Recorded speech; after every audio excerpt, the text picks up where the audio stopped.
so excited to be speaking with Rkana. Rkana's sound is bassy, punchy, and a little bit cunty. Hailing from Los Angeles, she now resides in Brooklyn, where she spins drum and bass, UKG, hardstyle, and basically anything fun and speedy. In this mix, she combines her love of UKG vocal samples and drum patterns with some of her favorite feel-good melodies. Together, they merge into an energetic and playful groove, breathing new life into nostalgia. Rkana, hello. Hello. Thanks for having me. Oh my gosh, yes. I am going to start off with some rapid fire questions. Okay. Are you good with that? Yeah. Speedy? Okay. Yeah, let's do it. Amazing. All right. First question. What's your favorite before show snack? Ooh. Honestly, I have like 25% of a Chipotle bowl and maybe some Celsius. Yeah, Celsius is crazy. Yeah. No, it's a risk, but yeah, generally it keeps you full and it keeps you energetic. So yeah. What producer are you obsessed with right now? I am really obsessed with Softest Hard.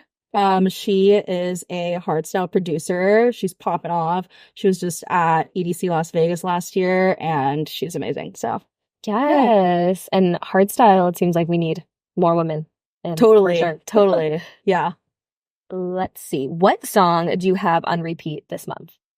Oh, this month. There's this bootleg that I really like. I need to find it. The thing about bootlegs is like they always have like the longest titles, but it's basically. Sorry, this is not very rapid of me. Do you mind if I look it up? Yeah, I guess so. You could look it up because play a little bit. I'll play a little bit. Here, let me find it. Well, now I'm curious.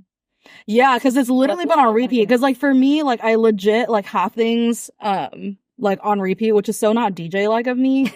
But there's one that I've just like been super fixated on lately that I really like. It's actually called New York Girls by Don Lowe and Clap. Okay. Yeah. Thank you.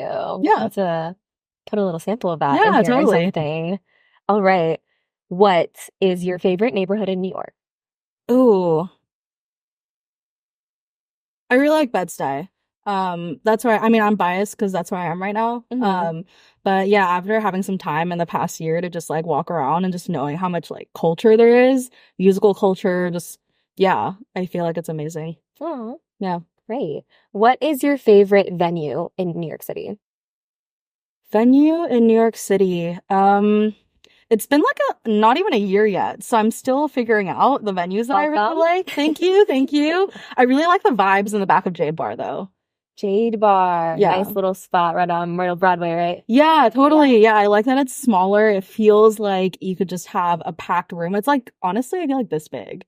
Damn. So I like how intimate it is, but there's just so much like underground cool stuff there. And there's always like local shows. So really appreciate it. Yeah. Okay. Last one for rapid fire. Okay. What's your sign? I'm a Virgo. Virgo. Yeah, okay, but I'm a Gemini. Thank you for the contrast. Yes. There. I appreciate that. Yes. Okay, let's move in to the real questions here. Well, actually, this one's a bit quick. What is one track that you play that you know is always going to get people dancing in the club? Ooh, there's a literal like Party in the Club remix. It's like a Brazilian funk remix. Oh. And I feel like whenever people start hearing it, but yup, that usually gets people going. So yeah, that's kind of like, oh shit, like nothing's happening right now, like slam the button kind of song. Yes. Do you like to do a mix of that song? Like, or how do you usually incorporate it into your set? If it's the real crowd pleaser, you gotta get people amped up for it, right? Yeah, I think it really depends. For me, it's one of those things where it's a hard reset, or if I'm already amped up to a good vibe, then I'll just top it off. And essentially what I'll do is I like to slow things down a little bit, which I feel initially I was like, that's a little counterintuitive, right? But I don't know, when the vibes are really good, slowing things down, I feel like in the past, actually really pumps people up more. Okay. So yeah, usually I like to go really fast. So the slow moments, I think, help punctuate that. Well, yeah, you do hard style, so it makes sense you like fast. Yeah, totally. Yeah. All right. So my first question actually is, how did you get your DJ name? Where did Rkana come from? Yeah. Basically, it's a different spelling of the term arcana, Arcana, which is a term in tarot, actually. So a deck of tarot cards has both major arcana cards and minor arcana cards. I was researching it. I am super into astrology. Tarot is super fascinating to me. So yeah, I just kind of thought of it one day, and I originally wanted to be Major Arcana, and I realized there's some random band already called that. So I was like, let me not, I'm also marketing. I'm like, let me not do that to my SEO. Let me not have the exact same name. And yeah, I just wanted a name that also sounded super, I guess, noisy and punchy, like the songs that I play. So yeah, I just thought it was fun. What initially got you interested in DJing? Everyone has a story of something, right? The positive side of the pandemic was it was basically a timeout. And I was like, I feel like I'm really lucky and privileged to have gotten to a place where, I make money to support my mom. She raised me, single mom. I feel like I'm in a good place with her. I feel like I'm in a good place with just supporting myself. But why do I not feel like fulfilled? And why do I feel like the goals that I've been chasing after for the past 5-7 years aren't my own? So That is hard. It's hard. I feel that. Yeah, but I feel like that's why I feel privileged, like it really does take privilege for you to be on the grind and be at a place where you're like, I want to self-actualize. Yeah. There's so many people that don't have that opportunity to even sit down and think about like, what do I even want? Especially right now. It's something that I want to do, but maybe in the past I just couldn't afford it. Yeah. And if I ever did it, I want to do the right way where I'm supporting artists. I'm actually paying for their music. So yeah, I was watching a 45-minute YouTube video on how to DJ for beginners. And I was like, fuck it. Like, this seems easy enough. So I just like impulse bought a deck on Amazon. Yeah. So you didn't have any DJ friends that like taught you or anything? It was just fully from YouTube. Yeah, it was that one YouTube video, and then I don't read instructions. So it was just me like messing around basically until I figured it out. So cool. Wow. So do you feel like you're a naturally creative brained person, would you say? Because like when you say patterns, I feel like that is like the more analytical type of brain, which is interesting. I feel like you kind of need both to DJ, Yeah. Yeah. I mean, I would say I'm pretty creative. It took me a while for me to be able to say that on my chest, just because when you're girl bossing for so long, like it's kind of like a weakness almost. Like, I don't know if you ever like feel this way. Yeah. But I also... What's a weakness? Just being like, oh, I'm creative. Like, I love just, like listening to songs that make me feel good or... Kind of? Or what? Yeah, I guess I just spend so much time. Also, I work in tech, so it's very male dominated. Yeah. And DJing also is, as you probably know, like very male dominated. And I have this natural, competitiveness, and there's a part of me that wants to not show weakness, to be very, like, this is what I'm doing. I pop out of nowhere. I'm already perfect and I'm doing great. But with my friends, like I love my friends. They're super creative too. They love reading poetry and literature and books. They like painting and, I love music. So yeah, I love creative people. I still do have that side of me that is also authentically like pattern matching, analytical. But yeah, I think all of that ties in really well to a lot of the DJing stuff that I do at the end of the day, which I would consider a creative hobby. Yeah. And then you mentioned like you wanted to have the finances to be able to start and like support artists and everything. I'm curious if we could get into that a little bit and just like what was like a number that you felt comfortable with of like, okay, I can spend this much on my first mixer or whatever. Yeah. Because like for beginners, there's there's just so many options out there and you're like, should I go with the basic of the basic or get something quality? Like, Yeah. The first deck that I ever got was a DDJ 200. So it is the barest bones little guy. And it was maybe, I want to say $200. So still pretty pricey, Yeah, and still not a cheap that's hobby right to get into. And then on top of that, you want to get a USB, which ideally, if you're trying to DJ for a while, it's going to be, over 50 gigabytes or even a terabyte. That also is going to run you like, I want to say $70+ The music that you want for maybe a mix is assuming you have, let's say, 30 to 50 songs and 99 cents. And usually I feel like songs now are 129 or more. So calculating that. So I think it adds up. And there was a lot of other financial things that I wanted as well. I wanted to be able to live in a nicer place. I wanted to be able to support my mom, like I mentioned earlier. So I put that on the back burner for a while. It wasn't that I didn't have the money. Like, I feel like if I wanted to fork it over, I could have earlier. Yeah. But at the same time, it just didn't feel right when I still had other financial goals. Yeah. So how long have you been DJing? It's been a little over a year now. Okay. Yeah. Cool. And so you're a newer DJ then. So like how did you get your first gig, first of all? Or did you start in like not maybe like parties? Like how did you, just start that process off? Yeah, my first gig was actually at Eris. Oh. Yeah, okay. It was an open deck at Eris. I was on the open shout out Eris. Yeah. I was on the open deck circuit. So I didn't start playing out and doing gigs until I moved here. Okay. And I did that last April, and my first gig wasn't until, like, I don't know if it even qualifies as a gig, but I would say like playing out. Yeah. Was at Eris at an open deck in September. Since you are a newer DJ on the scene, are there like any perks to that? Because I feel like, you typically as a new DJ, you would only see like the struggles of getting your first gig and another gig and another gig. But do you feel like there's advantages that you have of maybe in terms of learning or meeting people, things like that? Yeah, I basically feel like I can fuck around. Yeah. And that's why I feel like a lot of people I run to talk about this. I do a bunch of genres. I'm still figuring it out. And I don't even know if I ever want to specialize. I feel like props to DJs where they're known for one particular genre and really go deep. But I've always been more of just a go broad. Do you think there's pressure? Absolutely. Okay. Yeah, because I feel like when people ask about gigs or people want to book an event, they usually have genres already in mind. Totally. And people want to go for people that are known for something, especially if you're building, a community or a fan base.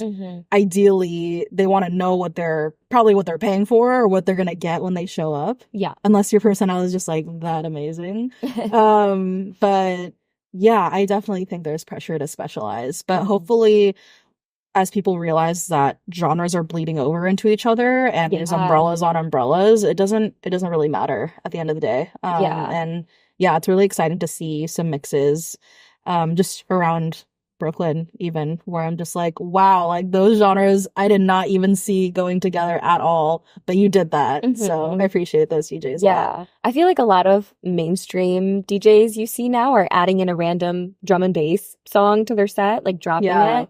Breaks. So there's just it seems like there's more diversity in that, but also like I book shows, so I understand from the promoter side of it that like it's nice to know, okay, this person does techno is known for this. But also like there's room to be not one singular genre. Like if you like house and techno, okay, like that's what you like to do. So you shouldn't have to feel like that.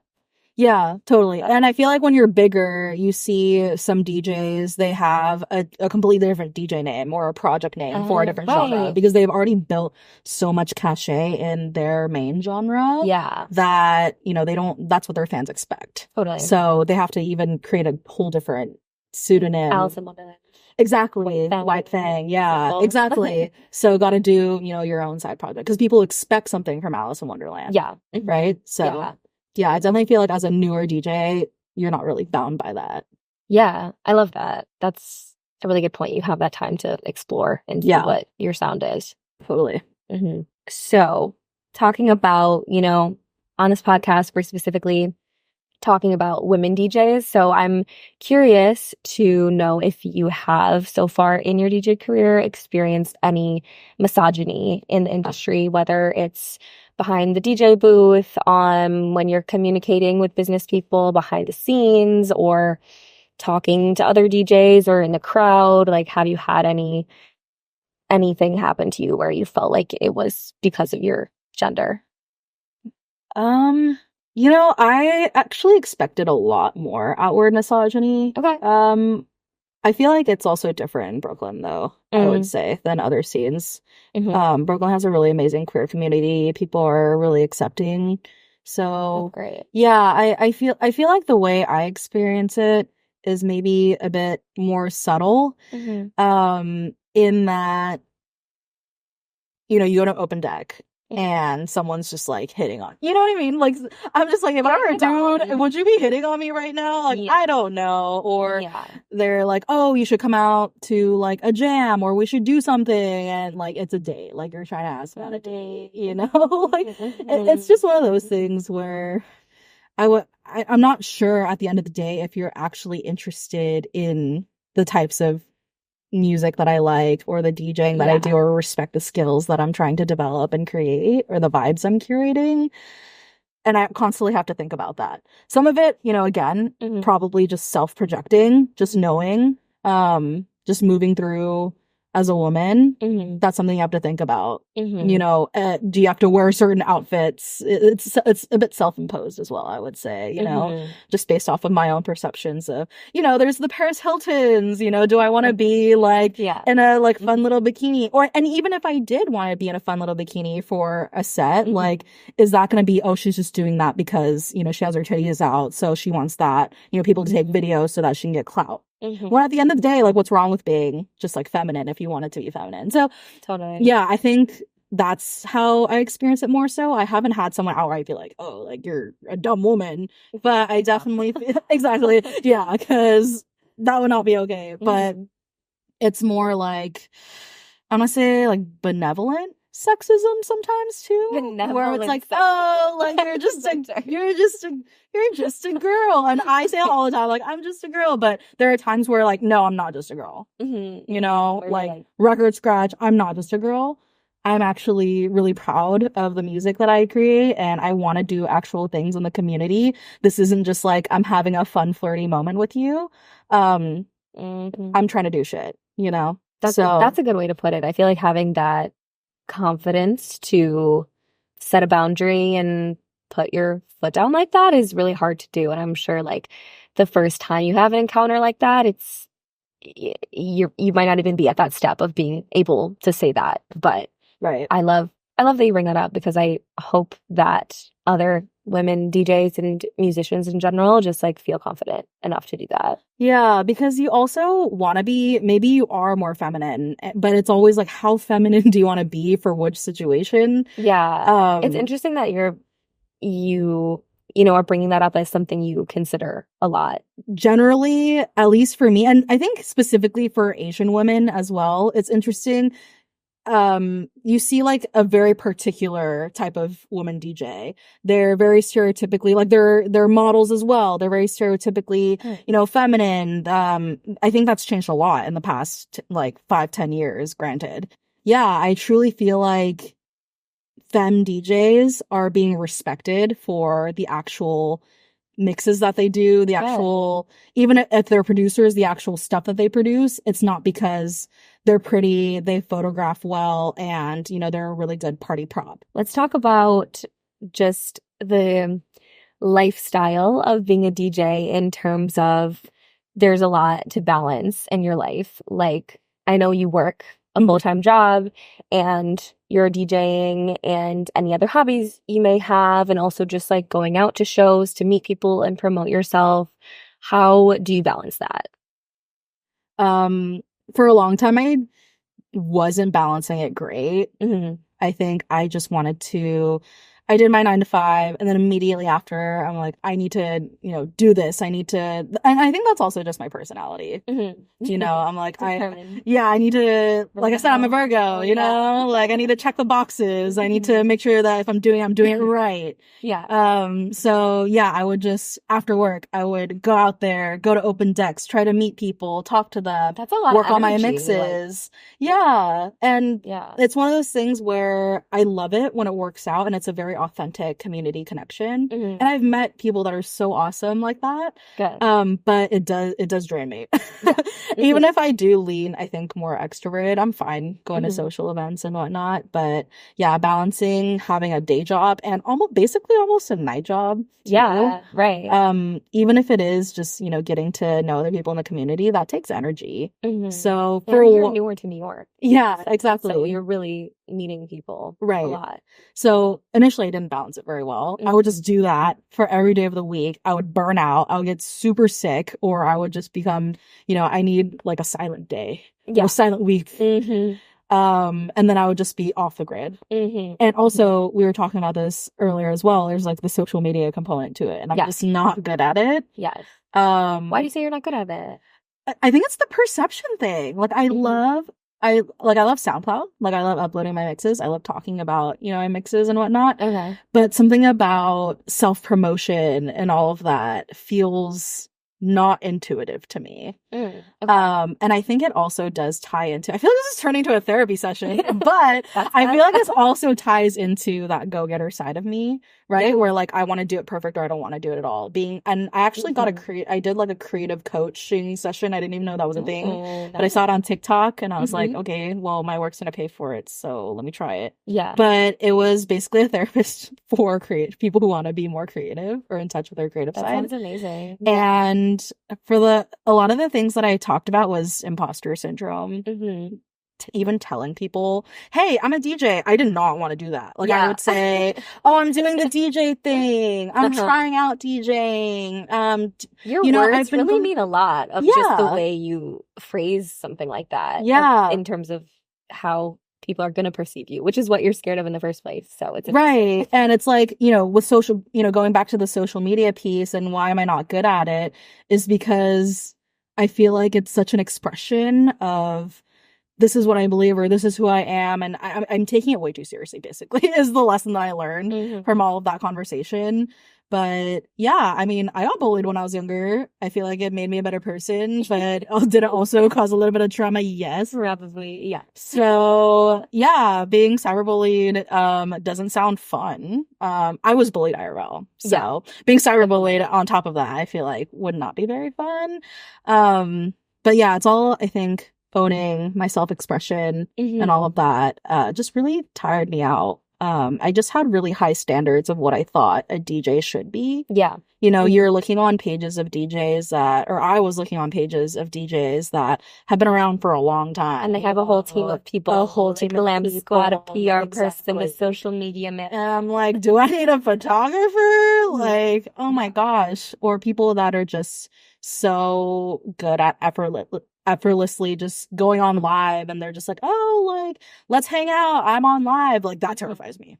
That's you know what I mean? Because I feel like you are a talkative person. So yeah. But like with my friends and like in like smaller settings. Yeah. Okay. And yeah, so I would do all that, what I thought a DJ should do, burn out, sick, don't want to talk to people, and then nobody heard from me for like a week. And then after I was like, all right, now it's like time again. I would do it over and over, just crash and burn. I feel like I'm a lot better at it this year, so far. It feels like just from what you're saying that the growth has been significant. Yeah. And I don't regret it. It did take a toll on, mental and physical health. And I realize that now but that it's not sustainable. You're still here. Yeah, I'm still in it. And I feel like the way I balance it is the way I try to do it is I want to do it when I'm in the mood and when I want to.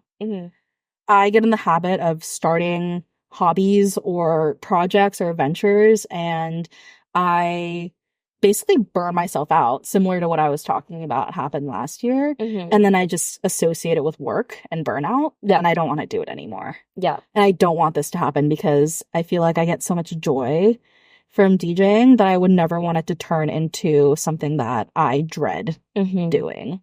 And I feel like that approach has helped me a lot, where I'm not guilting myself. If, you know, this week I didn't go to any open decks, I didn't go to any community events, I was just doing me, I don't feel as guilty about that anymore. So I think that was kind of a switch that I needed. I'm learning from you. It's hard, especially in New York. It's hard because there's so much and it's so fun and I want to. You know, it's just one of those things like I want to, I get there, and then as I'm holding like a Tecate, I'm just like, shit, like I want to go home. I want to go home, you know, like why did I come out here? So yeah, I think I'm just trying to be really in tune with when do I actually want to have fun, go out, meet people versus when do I not, and be honest with myself, because in the past I was not honest with myself at all.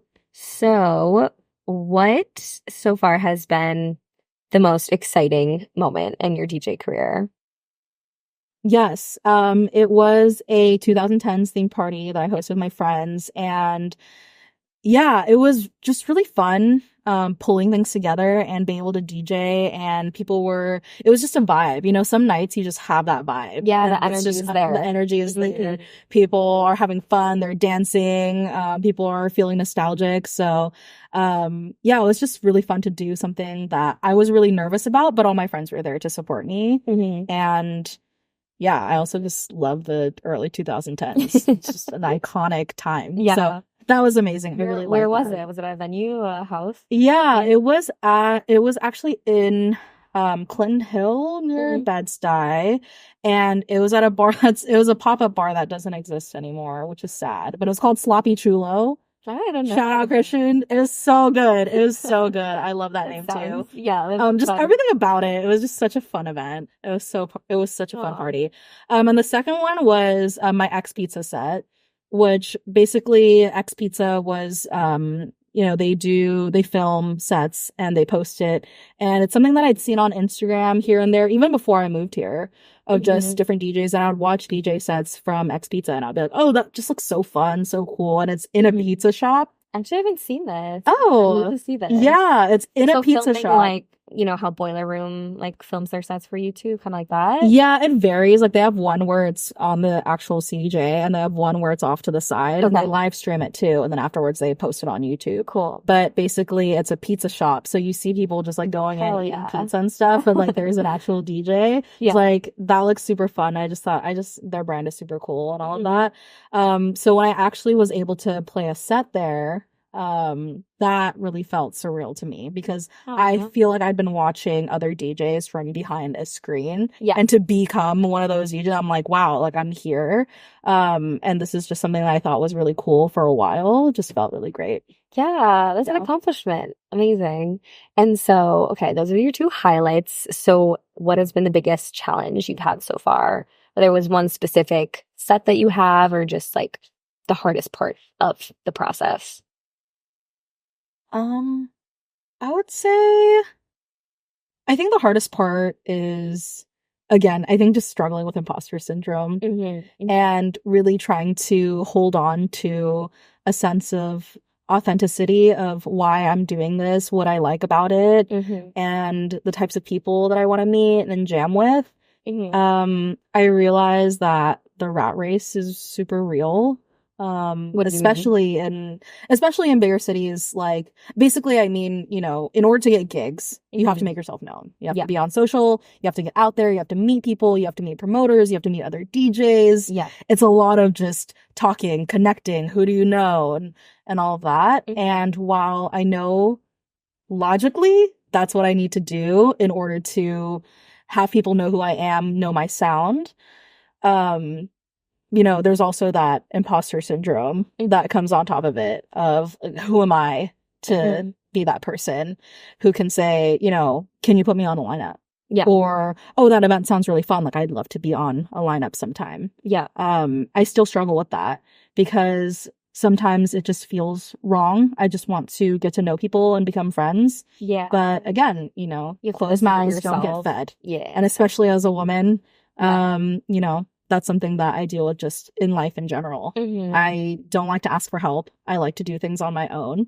So I think a lot of it is more internal battles that my own demons that I'm fighting, basically. But it's just so nice to actually like exposure therapy myself and put myself out there and be like, oh, people are gonna think I'm not this enough, that enough, and I get there and I'm like, y'all are really cool. Like, this is really fun, and this is reminding me why I want to be part of this community. Good. You know, it's about the music, it's about dancing, it's about having a good time. Yeah, like, it's about the cool people like coming together.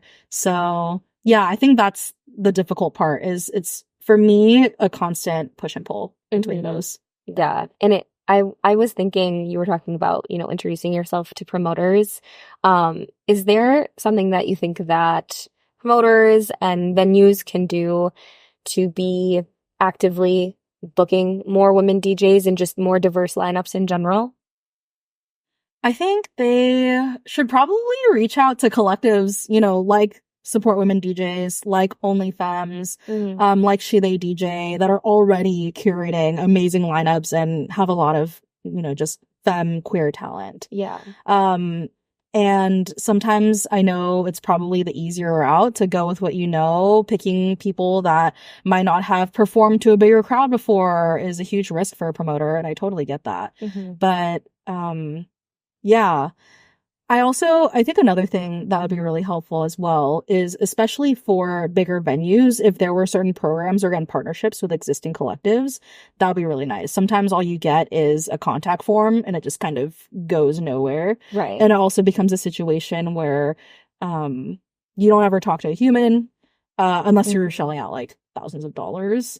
Yeah. So yeah, what I really like about what Boiler Room has done was whenever they put on events where they're working with people on the ground, collectives that have already existed, talent that's already been there, instead of necessarily like, oh, we're putting out a call and we're, you know, kind of selecting behind the scenes. Like, embed yourself with the people, the community that's already been there, people like you that are already organizing this type of stuff. And you know, I'm brand new, you know, but I mean, but you're still doing it, right? But I just I like what you were saying about embedding yourself in the community, whether that's the city or the queer crowd or whatever it may be. Yeah. Right. It's not just, it shouldn't, I mean, I know it's business is business, but it shouldn't just be about bookings. If it's really about the music and it's really about, you know, the party and, you know, having people come together, you got to go back to the community. You can't just rely on support forms and booking managers and all of that. You know, you really have to do the work. And I get that it's hard,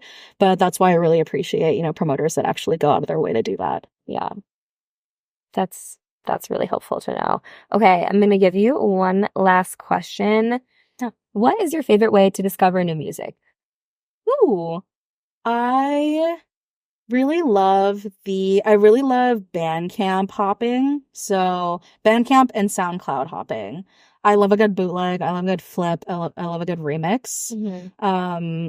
So yeah, I basically go through Bandcamp. I go to different artists I already like.